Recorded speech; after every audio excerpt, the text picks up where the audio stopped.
મારા વાલા મિત્રો, ગુજરાતની આ સત્ય ઘટના છેલ્લે સુધી સાંભળજો. સત્ય હકીકત જાણીને તમારા પણ રૂવાડા ઊભા થઈ જશે, કારણ કે અહીંયા 10 વર્ષથી નાની છોકરીને પણ નથી છોડતા. મર્દ હોય કે સ્ત્રી, ગમે તે પોતાની પણ કરી નાખે છે. મારી 12 વર્ષની દીકરીનું પેટ ફૂલવા આવી રહ્યું હતું કે આ શું થઈ રહ્યું છે, મને કાંઈ સમજાતું ન હતું. મારી વહુ મને કહેવા લાગી, મમ્મી આપને આનું ચેક કરાવીએ, અને હું ભગવાનને પ્રાર્થના કરવા લાગી કે હે ભગવાન, ઘણી એવું ન કરતા કે અમારી ઉપર આવી છૂટી પડે. પછી હું મને મારી વહુ ડોક્ટર પાસે ગયા તો ડોક્ટરે કીધું કે આ તમારી દીકરી તો 5 મહિનાથી પ્રેગ્નેન્ટ છે. જમીન સરખી ગઈ. મેં મારી દીકરી ચાંદની સામે જોયું તો તેને જોતા તો એવું હતું કે એને કાંઈ ખોટું કર્યું હોય. પછી હું મારી દીકરીને બધાથી છુપાઈને રાખવા લાગી હતી, કારણ કે ગામને ખબર પડે તો જેનું મુશ્કેલ થઈ જાય. મેં મારી વહુને પણ કહી દીધું કે બેટા તારા પતિને ના કહેતી. મારી વહુએ પણ મને વાયદો આપ્યો, પણ મને રોજ સાંજનીનો ડર લાગતો હતો કે એની સાથે કોણે એવું કર્યું હશે. મેં વિચાર્યું કે આજથી હું મારી દીકરીને સ્ટોર રૂમમાં સુવડાવીશ અને હું પોતે પણ તેની સાથે સૂઈ જઈશ. પછી એક રાત્રે અચાનક કોઈના આવવાનો અવાજ મને સંભળાયો હતી. મારું નામ શીલા છે. મારી ઉંમર 22 વર્ષની હતી જ્યારે હું સાસરે આવી હતી. લગ્ન થયા ન થોડા સમય પછી જ ભગવાને મને છોકરો આપી દીધો હતો, પણ મારી એવી ઈચ્છા હતી કે મારા ઘરે દીકરીનો જન્મ થાય, પણ હું જેવું ઈચ્છા થતી હતી તેવું થયું જ નહીં. મારા પતિ પણ બોલ્યા કે ભગવાનની જેવી ઈચ્છા તેમ થયું. તું ચિંતા ના કર. હું રોજ ભગવાનને પ્રાર્થના કરતી હતી કે મને દીકરી આપે, અને પછી એક દિવસ થયું એવું કે ભગવાને મારી પ્રાર્થના સાંભળી લીધી અને મારા ઘરે દીકરીનો જન્મ થયો. મારા ઘરમાં લક્ષ્મીના આવવાથી હું ખૂબ જ ખુશ હતી, પણ જ્યારે તે પેટમાં હતી ત્યારે 9 મહિનામાં ઘણા બધા શુકન થયા હતા. મારા ઘરે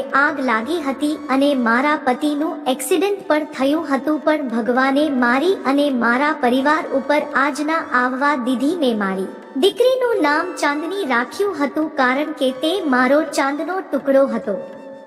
મારો દીકરો મયંક પણ તેની બહેન ચાલવીનું ખૂબ જ ધ્યાન રાખતો હતો, પણ જ્યારથી એ સ્કૂલેથી આવતો તો તે ખૂબ જ ઉદાસ રહેતો હતો. તેને કીધું, મમ્મી મને શાળામાં બધા ચેડવે છે કે તું 15 વર્ષનો છે અને તારા મમ્મી પપ્પા હજી છોકરા પેદા કરે છે. અરે બેટા, એમાં ખોટું શું થયું છે?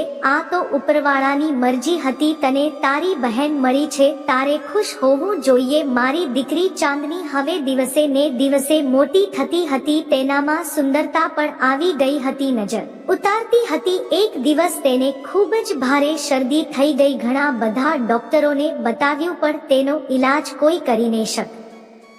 પછી મારા ગામમાં કેક મારી એક માજી રહેતા હતા. તે બધાને મંત્ર બોલીને તેનો ઈલાજ કરતા હતા, અને નાના છોકરાને પણ મંત્ર બોલીને તેનો રોગ મંગાવી દેતા હતા. તો હું પણ મારી ચાંદનીને તે માજી પાસે લઈને ગઈ તો માજી એ કીધું કે બેટા તારી દીકરીનું ધ્યાન રાખજે અને તેને સંભાળીને રાખજે, નકર તારા પોતાના જાને લૂંટી લેશે. આવું સાંભળીને મારા પતિ પણ બોલ્યા, તું માપની દીકરીને શું ગમે તેવા લોકો પાસે લઈને દોડી આવે છે. પછી અમે ત્રણે ઘરે આવી ગયા. તે માટેની વાતનો વિચાર મારી અંદર ગુંજતો રહ્યો હતો. મેં મારી દીકરીને ઘરમાં જ રાખવાની શરૂ કર્યું. બાકી તેના તો શાળાએ જવાના દિવસો હતા. મારા પતિએ આ વાતને લઈને ખૂબ ઝઘડો કર્યો કે આપણી દીકરી ચાંદનીને શાળાએ જવા દે, પણ હું એકની બે ન થઈ. હવે મારી ચાંદની પણ 9 વર્ષની થઈ ગઈ હતી. તે શેરીમાં રમવા જતી તો બધા છોકરા તેને ચીરવતા હતા. હવે તો હું એકમાં હોવાના નાતે શું કરતી? છેવટે મયંક પણ બોલ્યો કે મમ્મી હું ચાલવીને શાળાએ લઈ જઈશ અને મૂકી જઈશ. પણ અમે મયંકને પણ અનુભૂતિ ના આપી. મયંક પણ 24 વર્ષનો થઈ ગયો હતો. તેને 2 કમ્પ્લીટ કરી નાખ્યું હતું અને તે સારી જગ્યાએ નોકરી કરવા લાગ્યો હતો. અમારા સગા વહાલા બધા કહેવા લાગ્યા કે હવે આ મયંકના લગ્ન કરી નાખો, તે ખૂબ ચોરી છૂટે લગ્ન કરી નાખે અને ઘરે વહુને લાવે. આવા મહિલા સાંભળવાથી હું મારા દીકરા મયંક માટે છોકરીઓ જોવા લાગી તો મારા પ્રત્યે બાજુના ગામમાં સંબંધ નક્કી કરી નાખ્યું. તે છોકરી વધુ બનેલી ન હતી પણ સારા ઘરની હતી. ચાંદની પોતાના ભાઈના લગ્નની વાત સાંભળીને ખુશ થઈ ગઈ હતી. થોડા સમય પછી મયંકના લગ્ન પણ કરી નાખ્યા હતા. નવી વહુ શીતલ ખૂબ જ સંસ્કારી છોકરી હતી. મયંક અને શીતલના લગ્ન થઈ ગયા હતા પણ મયંક તેની બહેન ચાંદનીને જ સમય આપતો હતો. મેં કીધું, બેટા હવે તારા લગ્ન થઈ ગયા છે. પછી ગામની એક સ્ત્રીએ મને કીધું કે તારી બહુ શીતલ બીજાના ઘરે બહુ જાય છે તો એનું ધ્યાન રાખજે. મને એ જ વાતનો ડર હતો કે આ બાજુ ચાલવીની તબિયત પણ પ્રગતિ જતી હતી કે તેને સારો ખોરાક ખવડાવી શકે, તેને સારું થઈ જશે, પણ તેમ છતાં તેની તબિયત સારી જ નહોતી થતી. એક દિવસ વહુ શીતલ ચાંદનીને સ્ટોર રૂમમાં લઈ ગઈ. મને લાગ્યું કે સ્ટોર રૂમમાં કેમ લઈ જતી હશે તો શીતલ બોલી, તે નવી વસ્તુઓ જોઈશે તો તેની તબિયત ઠીક થઈ જશે. પછી હું તેની વાત માનવા લાગી હતી અને 2-3 કલાક પછી બહાર આવતી હતી પણ ચાંદની તબિયતમાં કોઈ સુધારો જ આવતો ન હતો અને કોઈ જોવે તો તેને એમ લાગતું કે આ છોકરી પ્રેગ્નેન્ટ જ હશે અને ચાલતો હોવો જોઈએ હતી. ચાંદનીને ઘણીવાર તારા ઘરે લઈ જાય છે, ત્યાં કાંઈ થયું હતું ચાંદની સાથે? શીતલ બોલવા લાગી, મમ્મી તમે બધું મારી ઉપર ગોળી રહ્યા છો. પછી મેં ખૂબ ચાંદનીને પૂછ્યું કે બેટા આ બધું શું થઈ રહ્યું છે તારી સાથે? તો વિચારી ચાંદની કાંઈ બોલતી જ નહોતી રહેતી હતી. પછી હું મને શીતલ ચાંદનીને લઈને ડોક્ટર પાસે ગયા. ડોક્ટરે એને જોતા જ કીધું કે તમારી દીકરી પ્રેગ્નન્ટ. આ સાંભળતા હું ચોંકી ગઈ. અમે ડોક્ટરને કીધું તમે એકવાર ચેક અપ તો કરો. ડોક્ટર મને ખારો થયો. ડોક્ટરે મને કહ્યું કે ડોક્ટર હું સૌ કે તમે કે તમારી દીકરી પ્રેગ્નન્ટ છે. હું હવે શું કરું અને કાંઈ સમજાતું ન હતું. પછી અમે ઘરે આવી ગયા. સાનવીને તેની રૂમ સિવાય બહાર જવા દેતા ન હતા. આ બાજુ મયંકને પણ બહાર નોકરી લાગી હતી. તે શીતલને ત્યાં તેની સાથે લઈને જવાનો હતો. હવે હું વિચારમાં પડી ગઈ હતી, મારી ચાંદનીને કોની નજર લાગી હશે. પછી હું પાછી પહેલા માજી પાસે ગઈ. મને લાગતું હતું કે આ છેલ્લો રસ્તો છે. માજીને બધી વાત કરી. માજી એ કીધું, હું તને એક દવા આપું છું, એ તારી દીકરીને કહેવડાવી દેજે અને તેની સાથે જ સૂઈ જજે. પછી તને ખબર પડી જશે કે તે કઈ રીતે પ્રેગ્નેન્ટ થઈ. મેં તને પહેલા જ કીધું હતું કે તું તારી દીકરીનું ધ્યાન રાખજે, પણ તે મારી એક વાત ન માની. પછી હું ઘરે આવી.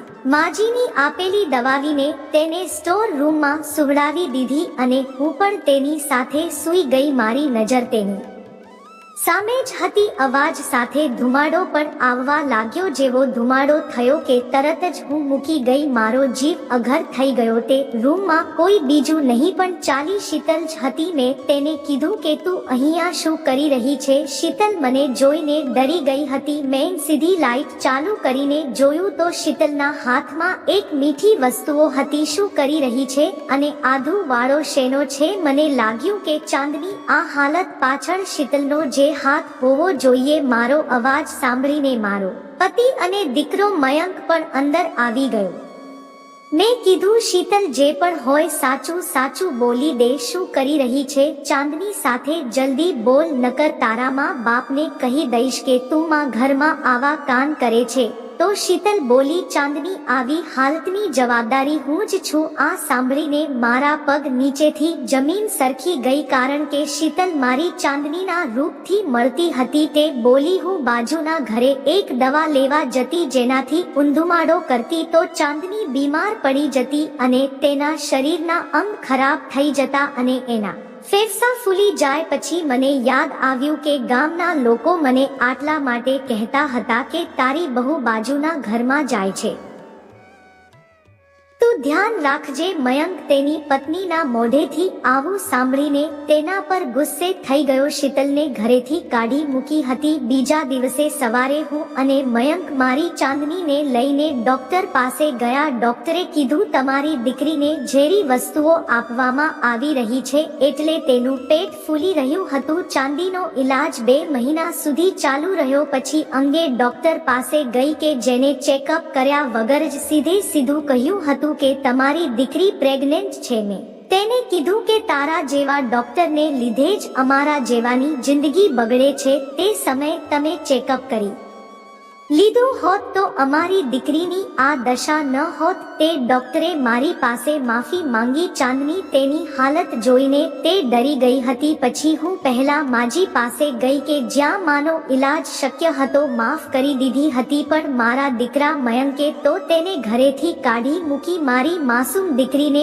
વહુએ કાંટા જેવું દુઃખ આપ્યું હતું. મિત્રો, આ રીતે જલન સંબંધો ખાઈ જાય છે. બાકી પ્રેમ તો કમાવવો પડે છે. પછી તો નસીબની વાત છે. શીતલને તો અમે માફ તો કરી દીધી હતી કારણ કે તે મારા દીકરાની માં બની ગઈ હતી. આટલા માટે કોઈનું ઘર બરબાદ કરીને એની ઉપર આપના ઘરના રાખો. મિત્રો, આ ઘટના વિશે તમારું શું કહેવું છે તે કોમેન્ટમાં જરૂર જણાવજો. અને જો મિત્રો તમે આવા જ બીજા નવા વિડીયો જોવા માંગતા હોય તો અમારી ચેનલને સબસ્ક્રાઇબ કરવાનું ભૂલતા નહીં. ખૂબ ખૂબ આભાર દોસ્તો.